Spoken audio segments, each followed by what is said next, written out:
Eu estou recebendo aqui a doutora Marta de Moraes Malui, ela é geriatra e hoje nós vamos falar um pouco sobre os cuidados da saúde do idoso, com a saúde do idoso.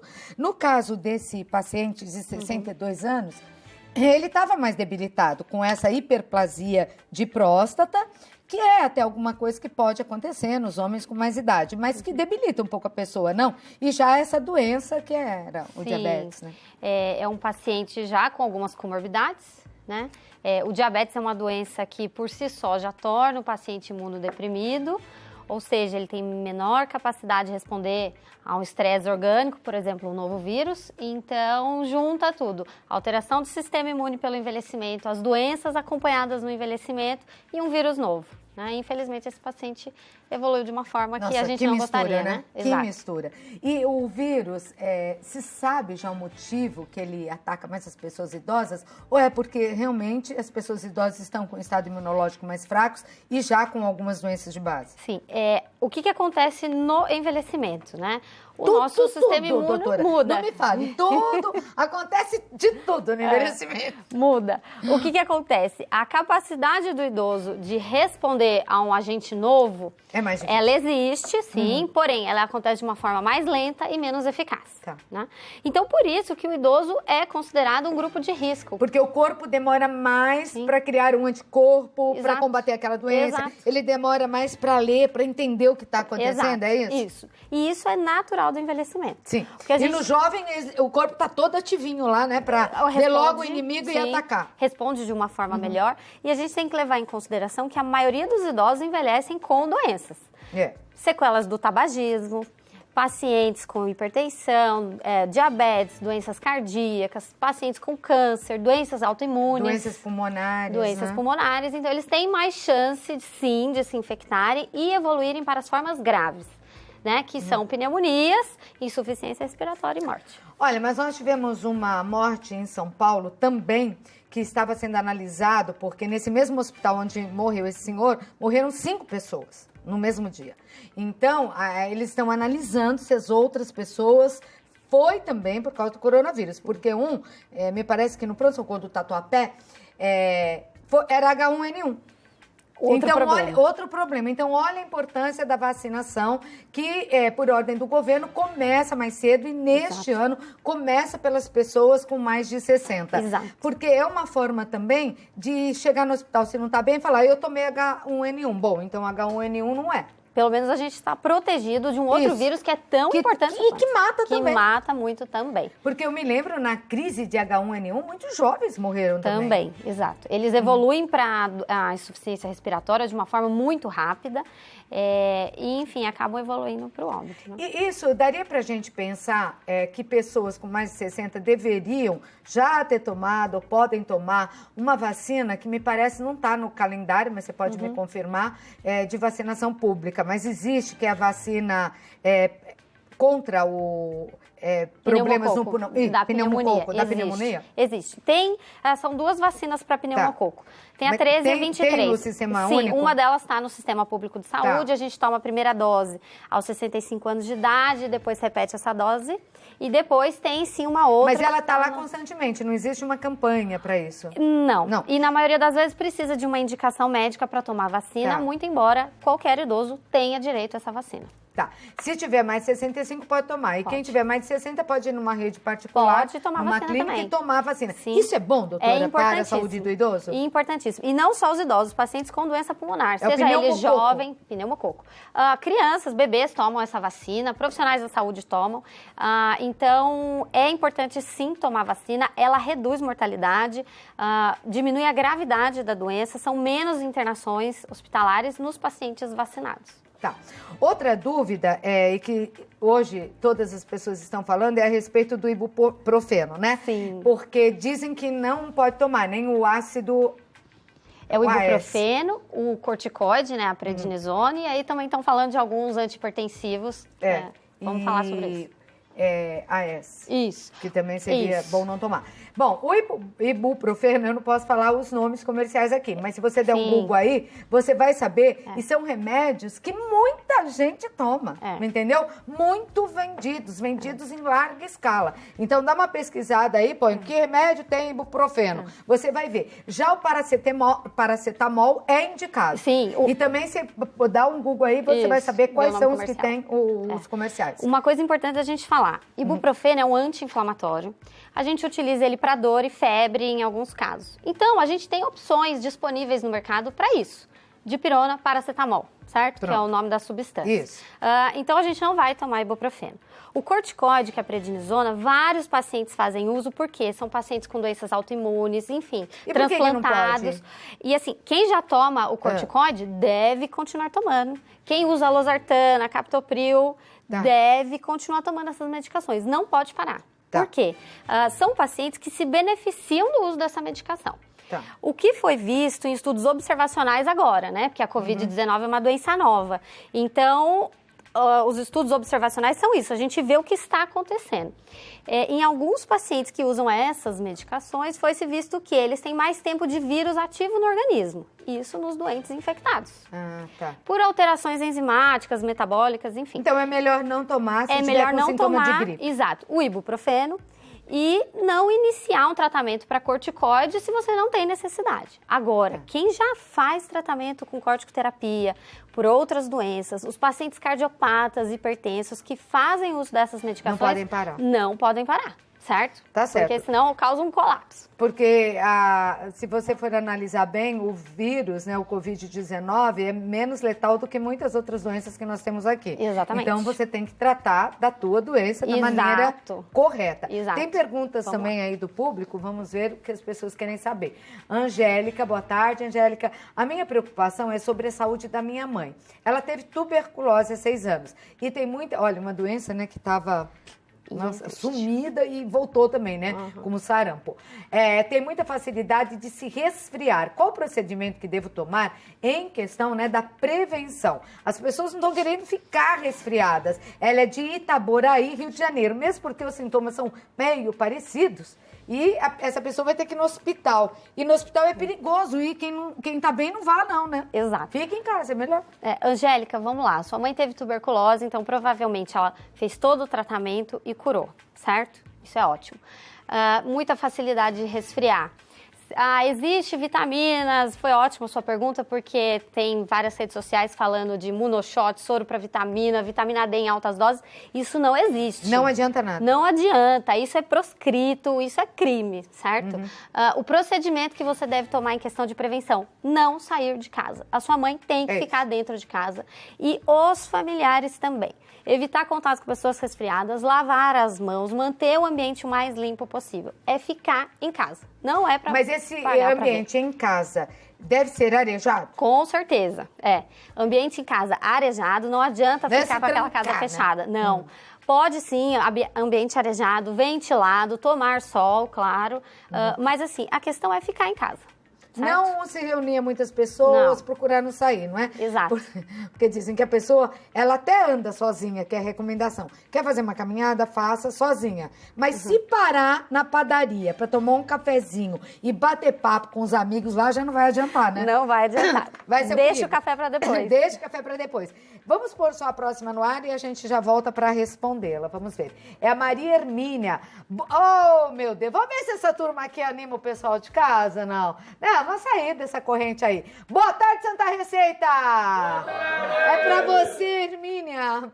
Gostaria de saber se um idoso deve tomar a vacina de pneumonia nesse momento, né? E se poderia tomar junto com a vacina da gripe. Nossa, você perguntou o que eu tô querendo saber para fazer também. Será que pode juntar as duas vacinas, né? Já toma contra a gripe, que agora a partir do dia 23 de março já vai estar aí liberada a campanha, e já toma a contra a pneumonia? E aí, doutora Marta, eu posso misturar as duas vacinas e a vacina da gripe dá mesmo reação? Sim. Bom, deve tomar a vacina, certo? As duas juntas? Pode tomar. Quem conseguir, toma. A vacina da gripe não vai dar reação. As pessoas não ficam gripadas por ela, né? Pode ter uma reação local leve, muscular. É que às vezes, como ela é aplicada até um pouco mais tarde, mais próxima aí do outono e do inverno, né? Porque foi antecipada, a pessoa já ia gripar mesmo. Exatamente. Ela já estava infectada e tomou a vacina. Exato. A vacina da pneumonia é recomendada. É importantíssima, deve ser aplicada. Tá certo. Vamos à próxima pergunta, então. Rosa Maria, é isso? Rosa Maria, acho que é. Boa tarde, tenho 70 anos e gostaria de saber se posso abraçar e interagir com meu marido e filho, ou devemos evitar o contato até mesmo com aqueles da nossa casa. Ela é gaúcha de Porto Alegre. Beijo pra você, gaúcha. Vamos lá. Olha, a gente pede nesse momento que a gente evite, sim, os contatos muito íntimos. Até o marido, o filho? Exato. Tudo. A questão é, se as pessoas estão em casa, não estão saindo, não tem nenhum sintoma respiratório, não teve contato com ninguém com sintoma respiratório, ok. Certo? Mas vale a pena começar a diminuir esse contato, porque os casos com certeza vão aumentar, né? Então, acho assim muito válido. Se não tem sintoma respiratório, não saiu de casa, tudo bem. Não precisa ficar naqueles excessos, né, de contato físico. Tudo bem, mas vale a pena ponderar. Agora, olha, eu queria que vocês pensassem uma coisa comigo, que eu ouvi uma pergunta também que eu não me conformei. Bom, em casa a gente já tem, por hábito, não entrar de calçado, né? Porque o calçado carrega muito sujeira. Agora pensa, eu com essa minha roupa, né? Eu tô aqui, eu me vesti, eu desci, eu já sentei nessa cadeira, eu já fui à cozinha, provavelmente eu sente no sofá. Se eu não estivesse no estúdio de televisão, eu estivesse trabalhando no escritório, eu estaria sentada aqui, talvez sentasse na cadeira do chefe que me chamou de uma reunião, ou vou embora de metrô, de busão para casa, sento no busão. Eu não tenho que lavar essa roupa? Vale a pena. Meu Deus, não é? É por tudo, não é nem pelo corona. Exato. Quer dizer, por tudo que você faz durante um dia, o mínimo você tem que lavar a roupa que você usou naquele dia. Exato. Então, aí eu ouvi perguntando, será que tem? Eu pensei, falei, nossa, então tem gente que usa a roupa o dia inteiro e não lava. Deixa lá pra usar no dia seguinte. Não dá. Tem que trocar de roupa. Porque lavar, não é só o corona. óbvio, as bactérias não estão por aí? Sim, em tudo quanto é canto, os vírus? E o que a gente tem visto é que esse novo vírus que causa a Covid-19, em algumas publicações mostram que ele sobrevive nas superfícies por 9 dias, né? Exato, por mais Ontem tempo. ainda falou infectologista aqui no programa. Exato. Tem alguns que falam 7, outros 9. Isso. Ela falou 9 e a primeira informação foi dos 9. Então, é melhor você não abraçar, né? Já ir se acostumando com isso. Controle-se, Não dá. E lembrar de higienizar mesmo dentro de casa. Isso, limpar com álcool a Exato. mesa e tudo. E lavar a roupa, pelo amor de Deus, né? Mariane, boa tarde, Santa Receita. É linda a foto. Minha avó tem enfisema pulmonar e precisa ir ao médico dela em São Paulo na próxima semana. Então, ela não é de São Paulo. Nós vamos de ônibus. Devo tomar algum cuidado a mais? Olha, Mariane, primeira coisa, confirme se essa consulta vai ser mantida, certo? Consultas ambulatoriais para pacientes que já fazem acompanhamento, pacientes que estão estáveis, na maioria dos serviços estão sendo canceladas e até remarcadas. Cirurgias, né? Cirurgias que podem eletivas esperar. também. Então, antes de sair, primeiro confirme se vai ter mesmo a consulta. Segundo, deve tomar algum cuidado? Com certeza, né? Ônibus, o ideal, né? Manter uma distância entre as pessoas de 1,5 m a 2 metros, então não sentar muito próximo. Se ela tiver com sintoma respiratório, não é para sair de casa. Se ela entrar com sintomas respiratórios graves, falta de ar, piora do padrão dos sinais, dos sintomas dela do enfisema, vai procurar um hospital, certo? Continuar usando as medicações corretamente. Certo? Isso é importantíssimo. O paciente com enfisema e que faz acompanhamento médico, com certeza usa medicações. Tem que tomar as medicações corretamente. O que a nossa orientação hoje evite sair de casa sem necessidade. Então, se é uma consulta de rotina, ela está estável, usando as medicações corretamente, primeiro confirme se vai ter essa consulta ou não. Ou converse com o médico por telefone. Ou converse. Né? E o que está acontecendo em muitos casos é a telemedicina, o médico orientando os seus pacientes via online. E eu acho muito importante isso, né? Sim, porque a gente tem que manter o cuidado, orientação, né? A gente não vai abandonar o paciente, mas num momento de pandemia a gente precisa ter bastante cautela. E esse seria o momento exato, perfeito, sim. Que é o início para que as pessoas se protejam. Sim, né? evitar um pico insuportável e insustentável, né? E aí até com condições muito difíceis no nosso país, né? Sim. Que já sofre muito com a saúde, de um modo geral, e principalmente saúde pública. Eu queria fazer uma pergunta também, já vou para a tua, tá? Tá.